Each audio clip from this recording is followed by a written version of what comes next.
biyahe na ito, dadalhin ka sa isa sa mga malaparaisong pasyalan sa Pilipinas. At kung may rice terraces sa Banawi, Ifugao, may waterfalls terraces naman na ipinagmamalaki ang Abra. Sa bayan ng Tinig, mapapatitig ka sa ganda ng Kaparkan Falls. You will definitely fall in love sa linaw ng tubig at lakas ng agos nito papuntang Tinig River. Pwede ka pang magtampisaw sa mga mini pool ng talon. Mabibighani ka rin sa mga rock formation at IG-worthy spots ng waterfalls. At sino ang mag-aakala na sa gitna ng rainy season, pwede pa ring mamasyal? Ayon sa lokal na pamahalaan, nagkakaroon lang ng tubig ang talon tuwing tag-ulan. Pero hindi lang yan ang picture-perfect waterfall sa Abra.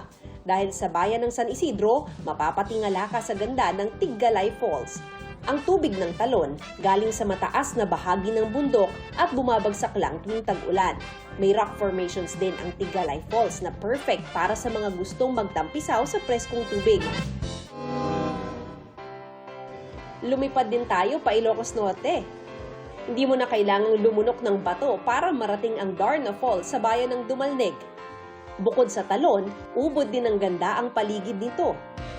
Idagdag mo pa dyan ang crystal clear na tubig ng talon na pwedeng languyan ng mga bumibisita.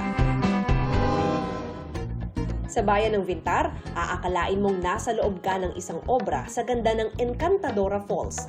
Malawak ang naturang talon at dahil napapalibutan ng mga puno, malamig at presko ang lugar. O, saan tayo sa susunod na pasyal o food trip? I-share nyo na sa 24 Oras Weekend page ang inyong travel at food adventures.